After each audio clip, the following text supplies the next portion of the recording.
하나님께서 세상에 설립하신 신성한 두 개의 기관은 가정과 교회뿐입니다. 따라서 가정과 교회의 중요성은 아무리 강조하여도 결코 지나치다 할 수 없을 겁니다. 문제는 우리가 살고 있는 이 시대가 이토록 소중한 가정과 교회를 지나치리만큼 가볍게 생각할 뿐만 아니라 어떤 경우 가정의 제도를 부정하고 적대시하며 심지어 교회를 혐오 세력이나 적폐 대상으로까지 보고 생각하는 사람이 적지 않다는 것입니다. 대형교회와 대형교회 목사 이름들이 인터넷 검색어 상위를 차지하는 것은 이미 어제 오늘의 일이 아닙니다. 과연 교회가 달라, 교회가 세상의 소망이야, 그럼에도 불구하고 목사는 역시 목사야, 그나마 교회가 있어 다행이고 목사 까닭에 얼마나 행복한지 모르겠어, 뭐 이러면 얼마나 좋겠습니까? 그런데 현실은 그렇지 않습니다. 2000년 전 로마 제국 당시 네로가 세상의 모든 잘못을 기독교인들에게 몰아세우듯이 현실에서도 기독교를 입에 담기조차 어려운 땡땡교라고 말하고 목사를 먹사로 비꼬며 조롱하고 있는 것이 현실입니다. 교회와 그리스도인들을 향한 비난과 불평의 목소리가 결코 적다 할 수 없습니다. 세상을 놀라게 하는 사건과 사고의 중심 또는 주변에는 부정직한 그리스도인들이 많이 포함되어 있습니다. 정치, 경제, 사회 전반에 그리스도인인 까닭에 온갖 비난과 핍박과 손가락질을 당하면서도 신앙적인 양심으로 살겠다고 고군분투하는 숭고한 성도들이 있는가 하면 역시 그곳에서도 빛과 소금의 역할을 감당하지 못하는 명목상의 그리스도인들이 얼마나 많은지 모릅니다. 우리를 비웃고 욕하는 그들을 사단의 세력, 마귀의 자식이라고 반박하며 핏대를 세울 것이 아니라 그리스도인 스스로가 자신의 신앙과 삶을 깊이 성찰하고 잘못된 길에서 돌이키며 회개하고 올바른 순수한 성경적인 신앙과 삶으로 변화되어야 할 줄로 믿습니다. 우리는 신앙생활을 하며 종종 초대교회로 돌아가자는 말을 하기도 하고 듣기도 합니다. 아마도 우리가 살고 있는 이 시대의 교회가 성경적인 교회의 본질에서 벗어나 있는 까닭에 이런 말을 하는지도 모르겠습니다.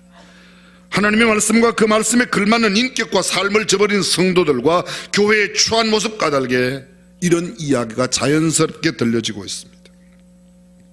외형 지상주의적인 교회, 지극히 세속적인 물질적인 목회자, 정직함과 순수함이 결여된 기독교인들의 사고와 삶의 태도, 경건한 영성 없는 계산적인 신앙, 희생과 헌신과 봉사가 아닌 물질적인 보상이 있어야 교회에 일도 하고 청소도 하고 찬양대도 하는 타락한 교회의 모습들, 사치스러운 예배당의 화려한 건축과 장식, 진정한 섬김과 나눔을 넘어선 물량 공세, 복음과 거리가 먼 사람의 비위를 맞추기 위한 메시지, 십자가 없는 영광, 성실한 노력과 땀이 없는 물질적인 축복을 기대하는 세속적 이 축복관이 교회 안에까지 들어왔습니다. 예수 그리스도를 위해 마땅히 지불해야 할 고난과 시험, 능욕받음을 구시대의 유물로 취급하는 비성경적인 믿음이 교회 내에 만연해졌습니다. 이러한 시대적인 상황 속에서 초대교회로 돌아가자라는 말의 의미는 예수 그리스도의 중심, 그 예수 그리스도께서 중심이 되는 교회, 말씀 중심의 교회, 복음의 본질이 생생히 살아있는 교회로 회복되자는 말일 겁니다. 교권주의, 권위주의, 율법주의, 물질 만능의 배금주의를 배격하고 하나님 중심주의로 돌아가자는 뜻인 줄로 믿습니다. 16세기 말틴 루터, 잔 칼빈, 즈윙글리, 얀 후스 등 종교개혁자들이 주장했던 내용이 도대체 무엇입니까? 소위 five zolas, 5가지 졸라. 이 졸라라는 말 라틴어로 되어 있습니다. 졸라 피데, 오직 믿음, 졸라 스크립트라, 오직 성경, 졸라 그라티아, 오직 은혜, 졸라 크리스토스, 오직 그리스도 예수, 솔리데오 글로리아, 오직 하나님께 영광이라는 이 5가지 깃발. 행함이 아니라 믿음이죠. 성경의 권위 외에 다른 어떤 권위가 없습니다. 오직 은혜입니다. 율법 준수나 우리의 노력이 아닙니다. 마리아를 통해서 어떤 성자, 세인트를 통해서가 아니라 오직 예수 그리스도를 통해서만 주님께 갈 수 있다. 그리고 뿐만 아니라 교황 무엇을 아닙니다. 교황한 오류가 있습니다. 오직 하나님 한 분만 정확무한 분이신 줄로 믿습니다. 인본주의적인 교권 남용과 착취, 세속화, 타락에 대하여 오직 복음의 본질로 돌아가자는 것, 그것이 성경의 핵심입니다. 성경의 가장 중심 내용이 무엇입니까? 구약 성경은 오실 예수 그리스도, 신약 성경은 다시 오실 예수 그리스도. 예수 그리스도를 믿음으로 말미암는 구원이 성경의 핵심이요, 죄인을 사랑하셔서 예수 그리스도를 이 땅에 보내주신 하나님의 사랑이 성경의 핵심입니다. 초대교회의 실상을 선명하게 보여주고 있는 13권의 바울 서신의 가장 주된 내용이 무엇입니까? 예수 그리스도.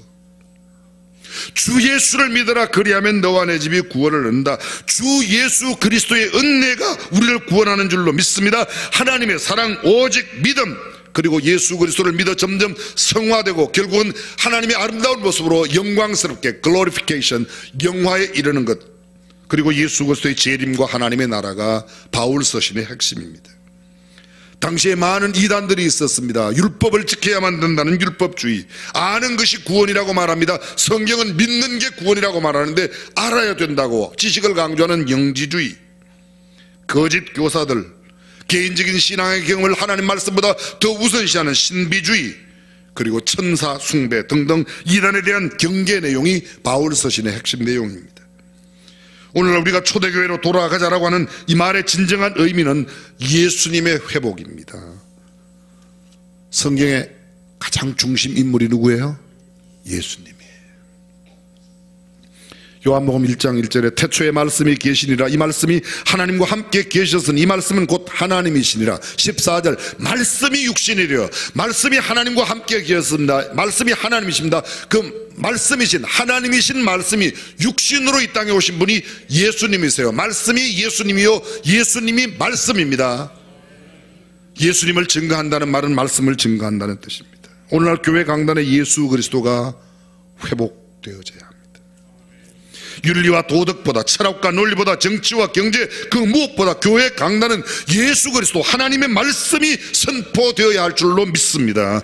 효과적인 말씀 전달을 위하여 감동적인 예화를 쓰는 것, 그리고 교회 예배 분위기를 위한 유머가 용인될 수 있습니다. 그러나 말씀보다 결코 유머가 앞설 수 없고 어떤 예화가 하나님의 말씀을 대신할 수 없습니다. 하나님의 말씀이 가장 우선되는 줄로 믿습니다. 윤리적인 교훈과 삶의 지혜가 있어야 합니다. 그러나 예수 그리스도 복음보다 앞설 수 없습니다. 성경 속의 인물이 영웅이 될 것이 아니라 그 인물을 활용하셔서 하나님이 어떤 분인가를 보여주시는 하나님께 우리의 관심과 초점이 있어야 할 것입니다. 종종 성경 속의 인물 설교를 할 때마다 제가 스스로 빠지는 게, 그 인물을 너무 부각시켜 그 인물을 쓰셨던 하나님이 가리워질 때가 있습니다. 하나님 결코 기뻐하지 않으십니다. 모세를 위대하게 만드신 하나님이 존귀함을 받으셔야 하고, 요셉을 존귀하게 만드신 하나님께서 영광을 받으셔야 하고, 다니엘을 통하여 하나님이 어떤 분인가를 보여주셨는데 그 하나님이 높임받고 존귀하게 여겨져야 될 줄로 믿습니다. 에스더를 통하여, 룻을 통하여 역사를 이끌어가시는 하나님, 그분이 찬양받고 하나님 그분 한 분이 높여지고 예수님 그분이 빛나야 될 줄로 믿습니다. 이것이 초대교회로 돌아가는 겁니다. 초대교회로 돌아간다? 영역 회복입니다. 사랑의 실천, 다른 말로 말하면 성경 지식을 많이 아는 것보다 더 중요한 것은 하나님께서 말씀하신 그 하나님의 말씀의 능력으로 형제를 사랑하고 원수까지 사랑하고 우리 주변에 있는 모든 형제를 서로 섬기며 그들에게 나누어주고 베풀어주고 그들을 자랑하며 높여주고 그들을 귀히 여기고 존귀히 여기고 내가 스스로 희생하는 삶을 살아가는 삶의 인격의 변화, 그것이 초대교회의 삶인 줄로 믿습니다. 세상의 빛과 소금의 역할을 하는 것입니다. 세상에 살고 있지만 하늘에 속한 사람처럼 말하고 행동해야 합니다. 삶으로 신앙을 보여주는 겁니다. 입술로 보여주는 게 아니라 행동으로 보여주어야 합니다. 초대교회로 돌아가자, 이 말은 예수 그리스도를 깊이 생각하자는 뜻이요, 성경으로 돌아가자는 말이요, 우리의 전통과 습관에서 벗어나 과감하게 하나님의 말씀으로 돌아가서 삶의 기준을 오직 성경에 두고 성경대로 생각하고 성경으로 분별하고 성경이 말씀하고 있는 예수님처럼 살아가는 삶의 행동으로 살아야 된다, 그런 뜻입니다. 강요해서 얻어내는 권위가 아닙니다. 구걸해서 알아달라는 존경이 아니라 스스로 사랑하고 겸손과 섬김을 보여 그 누구도 우리의 모습을 보면 존경하지 않고는 견딜 수 없는 그런 인격과 삶을 갖자, 그것이 초대교회의 삶을 회복하는 것입니다. 상처를 주고 불안을 주고 염려 걱정을 주는 교회가 아니라 기쁨과 즐거움과 유쾌함과 소망을 주는 교회, 성경이 말하고 있는 참된 구원과 회개의 메시지를 주는 교회, 그것이 초대교회의 특징이라고 믿습니다. 교회 일 때문에 지치고 교회 일 때문에 피곤하고 상처받고 부담을 갖는 게 아니라, 어떤 사람이 우리 교회에서 상처 안 받으려면 일 안 해야 된대요. 얼뜻 들으면 맞는 것 같은데 그거 아주 성경적인 이야기가 아닙니다. 내가 기쁨으로 섬기고 나누고 베풀어주고, 그리고 베풀 것이 있음에 감사하고 예수 그리스도 안에서 진정한 안식과 쉼을 누리는 삶을 살아가는 그리스도인의 공동체로 회복되는 것, 그것이 초대교회로 돌아가는 것인 줄로 믿습니다. 초대교회 모습 어떻습니까? 오늘 성경 보십시오. 38절부터 읽었는데 37절 보십시오. 저희가 이 말을 듣고 마음에 찔려 베드로와 다른 사도들에게 들어 물어가로되 형제들아 우리가 어찌할꼬. 자, 여러분 여기 보십시오. 쉽게, 저희가 베드로의 설교를 듣고 마음에 찔려 여쭤봅니다. 마음에 찔리면 기분이 좋아요, 안 좋아요? 기분이 좋아요, 안 좋아요? 교회에 나오면 기분이 좀 안 좋아야 돼요. 마음에 찔리는 말을 듣고 어찌할까 이런 마음들이 생겨야 그게 초대교회의 모습이에요. 우리는 맨날 기뻐. 그건 초대교회의 모습이 아니에요. 교회 안에 기쁨이 있습니다. 근데 교회 안에 이런 것도 있어야 돼요. 하나님의 말씀을 듣고 마음에 찔려, 이거 어떻게 하지? 내가 잘못했는데 어떡하지? 이런 분위기가 있어야 그게 초대교회라는 거예요. 아멘. 근데 우리는 교회 가서 무슨 맨날 기뻐야지, 그렇게 하면 안 된다고. 아니에요, 여러분. 마음의 찔림으로 내가 어찌할꼬, 도대체 우리가 어떻게 해야 됩니까? 이런 거룩한 고민, 거룩한 절규가 있어야 돼요. 그래야 초대교회의 모습이에요. 계속됩니다. 베드로가 가로되 너희가 회개하여 각각 예수 그리스도의 이름으로 침례를 받고 죄사함을 얻으라. 그리하면 성령을 선물로 받으리니. 회개가 있어야 돼요. 회개가. 내가 이것 잘못했습니다, 이것 잘못했습니다, 이거 하나님 앞에 죄를 지었습니다, 하나님 이거 용서해 주세요. 그리고 성령을 선물로 받는 성령의 역사가 초대교회의 모습인 줄로 믿습니다. 이 약속은 너희와 너희 자녀와 모든 먼데 사람 곧 우리 하나님이 얼마든지 부르시는 자들에게 하신 것이라 하고, 또 여러 말로 확증하여 권면하고 가로되 너희가 이 패역한 세대에서 구원을 받으라니 그 말을 받는 사람들은 침례를 받으며 이날에 제자의 수가 3,000이나 더하더라. 하루에 3,000명씩 구원받는 역사가. 초대교회의 모습은 뭐예요? 날마다 구원받는 사람의 역사, 사람이 나타나야 돼요. 수원중앙침례교회 지난주에도 30명이 새로 와서 예수를 믿었대. 할렐루야. 아멘 하기가 좀 부끄럽죠. 데려온 사람이 없으니까. 구원의 역사가 일어나는 교회입니다. 그리고 이어집니다. 42절 그들이 사도의 가르침을 받아 서로 교제하며 떡을 떼며 오로지 기도하기를 힘쓰리라. 사람마다 두려워하는데 사도들로 말미암아 기사와 표적이 많이 나타나니 믿는 사람이 다 함께 있어 모든 물건을 서로 통용하고 또 재산과 소유를 팔아 각 사람의 필요를 따라 나누어주며 날마다 마음을 같이하여 성전에 모이기를 힘쓰고 집에서 떡을 떼며 기쁨과 순전한 마음으로 음식을 먹고 하나님을 찬미하며 또 온 백성에게 칭송을 받으니 주께서 구원받는 사람을 날마다 더하게 하시니라. 날마다 구원받는 자의 수가 되어가는 교회, 초대교회의 모습인 줄로 믿습니다. 초대교회가 이렇게 강하고 은혜로운 교회가 될 수 있었던 까닭이 무엇일까요? 몇 가지가 있습니다. 무엇보다 초대교회 구성원이나 초대교회의 지도자들 까닭입니다. 초대교회 예수님을 목격한 사람들이 굉장히 많았을 것입니다. 주님이 사역하실 때 그들은 주님을 따르던 무리였고, 예수님이 이적을 베푸실 때 그 기적의 현장에 사람들이 있었을 겁니다. 어쩌면 오병이어로 5,000명이 먹고도 12강주리가 남는 기적의 현장에 있었던 사람들이 초대교회 구성원이 되었을 겁니다. 나사로가 죽었던 상태에서 살아나는 모습을 목격한 사람이 초대교회 성도들이었을 겁니다. 초대교회 예수님의 십자가에 못 박히시는 모습, 사흘 만에 부활하신 모습을 한꺼번에 500명이 보았다고 하는데, 어쩌면 그 500명 가운데 있었던 사람들이 예루살렘 교회의 구성원이 되었을 겁니다. 그렇습니다. 초대교회의 아름다운 신앙의 간정, 삶의 간정이 있는 사람, 주님을 만난 경험이 있는 사람, 저는 도전합니다. 여러분들은 그렇게 주님을 만난 경험이 있습니까? 초대교회의 모습이에요. 그냥 주일날 되어서 교회만 왔다리 갔다리, 나는 그래도 안 빠지고 열심히 나온다.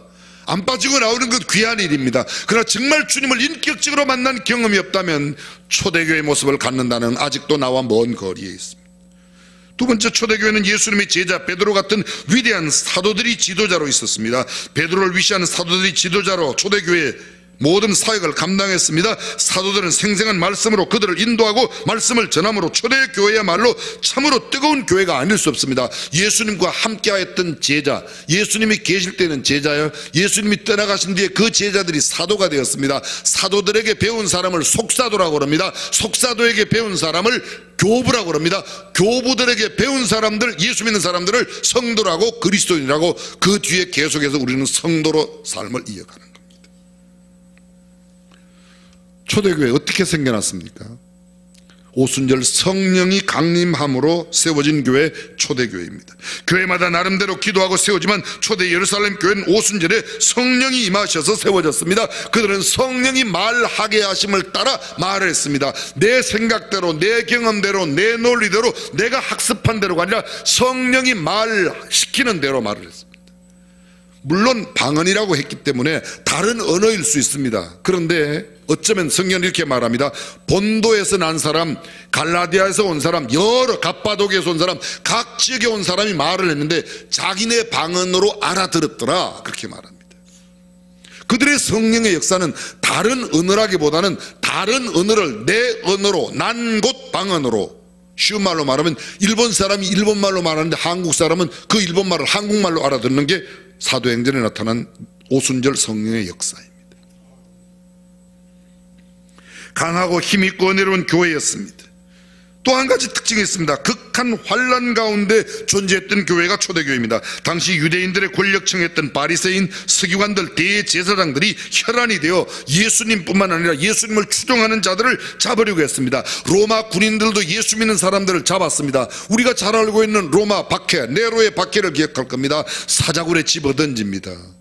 사람들을 통해 넣어 톱으로 키임을 당하고 짐승의 가죽을 입혀 광야에 던져, 그것이 그냥 그렇게 사람들을 죽이는 수많은 어려움과 핍박, 박해가 있었지만 그들은 조금도 좌절하지 아니하고 그들의 신앙을 지켰습니다. 말씀을 전하던 베드로가 옥에 갇혔습니다. 요한도 감옥에 갔습니다. 스데반은 순교를 당했습니다. 야고보도 죽임을 당했습니다. 수많은 박해와 핍박 가운데 그들의 생명을 드리면서까지 신앙을 지켰던 교회, 그 초대교회의 모습입니다. 사랑하는 성도 여러분, 우리가 초대교회로 돌아가자는 말은 우리가 알고 있는 아름다운 초대교회의 모습만 있는 게 아니라 이런 박해의 모습도 생각할 수 있어야 됩니다. 과연 초대 예루살렘 교회 어떤 교회였는가? 도대체 이 교회는 어떤 특징이 있는가? 우리가 초대 예루살렘 교회로 돌아가자는 말의 진정한 의미가 어떤 것인가? 5가지 내용이 있습니다. 그것을 소위 교회의 5대 기능 또는 5대 임무라고 말합니다. 첫째, 예배입니다. 오늘 본문 뒤에 2장 46절에 날마다 마음을 같이하여 성전에 모이기를 힘쓰고 집에서 떡을 떼며 기쁨과 순전한 마음으로 음식을 먹고라고 했습니다. 초대 예루살렘 교회 성도들은 날마다 성전에 모이기를 힘쓰고, 요사이 이 말은 굉장히 멀리 들려옵니다. 날마다 안 모입니다. 일주일에 한 번도 간신히 모입니다.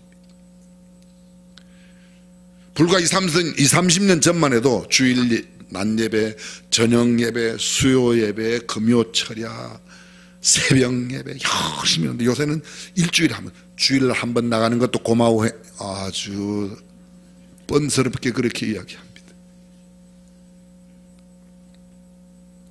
성경은 이렇게 말합니다. 모이기를 패하는 어떤 사람들의 습관과 같이 하지 말고 오직 권하여 그날이 가까움을 볼수록 더욱 사랑과 선행을 격려하며 모이기를 피하는 사람들의 습관처럼 하지 말라. 모이기를 힘쓰라는 겁니다. 모이기를 힘쓰라고 그러는 겁니다. 모이기를 힘쓰라고 그러는 겁니다.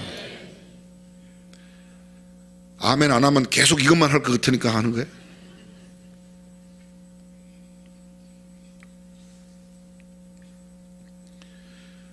왜 그들이 모였습니까? 그들은 모이면 2가지였어요. 예배드리고 성찬했습니다.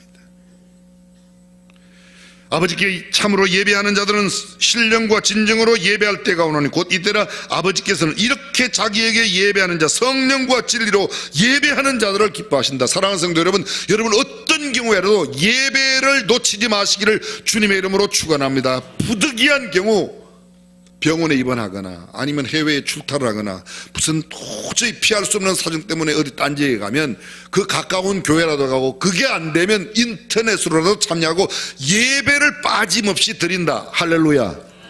예배. 두 번째는 말씀 교육과 기도입니다. 42절입니다. 그들이 사도의 가르침을 받아 서로 교제하며 떡을 떼며 오로지 기도하기를 힘쓰리라. 여기 사도의 가르침을 받아, 가르치는 사도가 있었고 배우는 성도들이 있었습니다. 그리고 그 말씀을 듣고 서로 교제하며 기도하기를, 오로지 기도하기를, 오직 기도하기를 힘쓰. 초대교회 11명의 사도들이 가르치고 성도들은 가르침을 받았습니다. 그들은 말씀이 기반이 되지 않으면 신앙은 오래가지 못한다는 사실을 너무도 잘 알고 있었습니다. 학자들이 왜 초대 소아시아에 있었던 7교회가 없어졌는가 종합적으로 발표를 했습니다. 연구를 해서 발표했는데, 그들이 구전으로만 들었고 하나님의 말씀, 기록된 말씀들을 갖고 있지 않았기 때문에 교회를 문을 닫았다는 겁니다. 종교개혁이 어떻게 일어났습니까? 마르틴 루터가 독일어 성경 번역하고, 독일어 성경 번역이 인쇄가 되었습니다. 인쇄술의 발달이 종교개혁의 모티브가 됐습니다. 예전에는 공부하는 사람이 두 종류의 사람만 공부했습니다.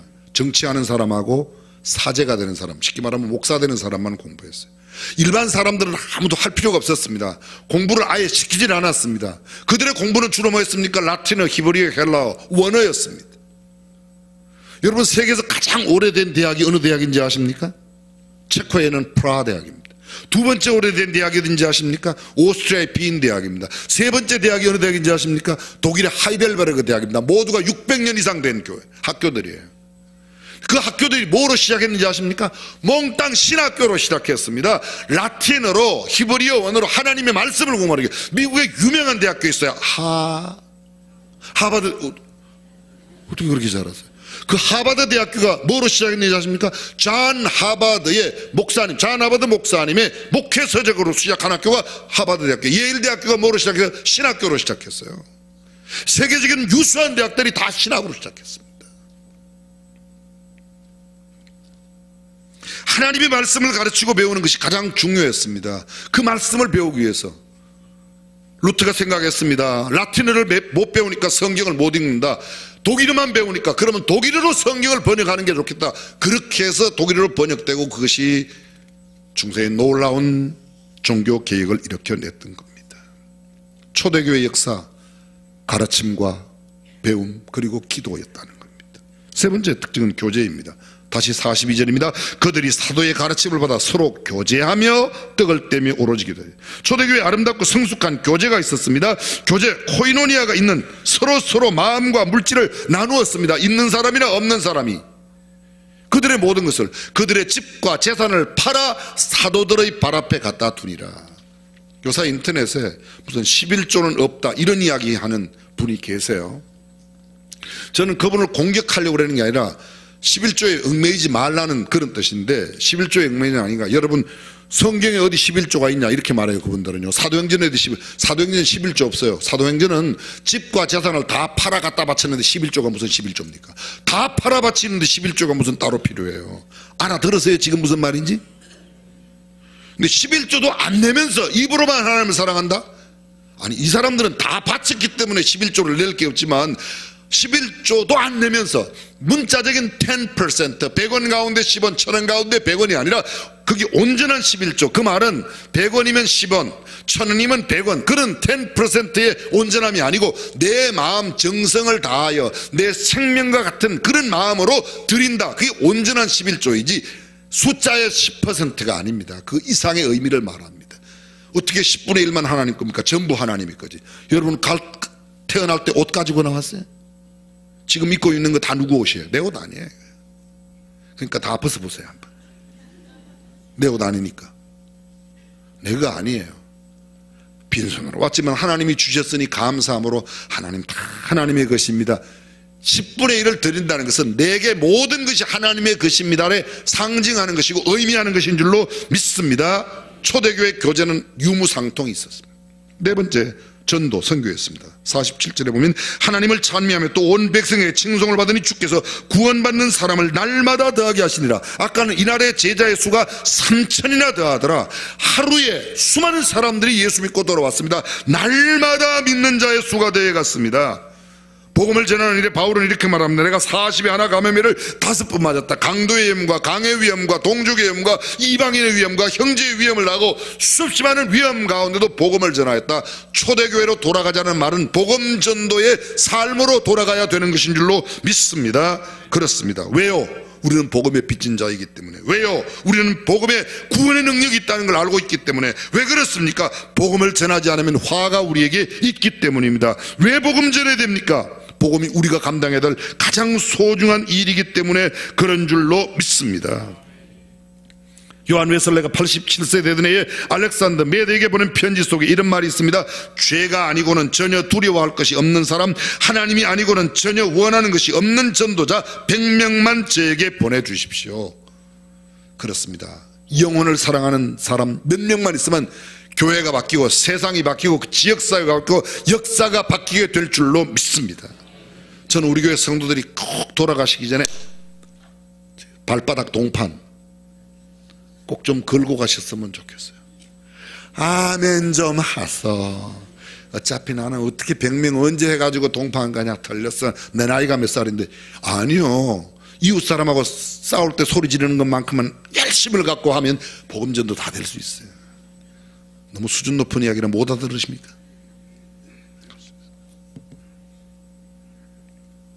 바울은 말합니다. 이 복음을 전하지 않으면 내게 화가 미친다.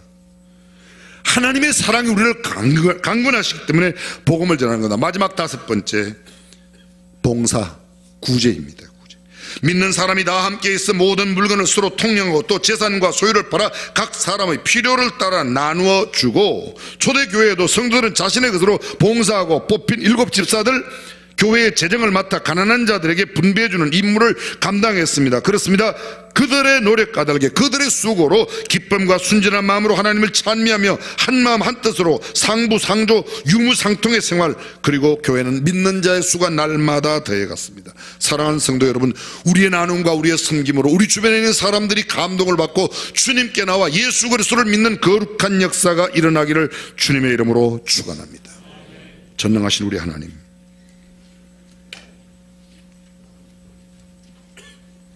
우리가 곰곰이 생각하면 우리 안에 초대교회로부터 너무 멀어진 모습들이 많이 있습니다. 이제 다시금 초대교회로 돌아가 그 거룩한 모습, 그 성별된 모습, 그 아름답고 축복된 모습 우리 가운데 나타내게 하여 주시옵소서. 수원중앙 침례교회가 바로 초대교회 같은 아름다운 교회가 되게 하여 주옵소서. 우리 주님 예수님의 이름으로 기도합니다.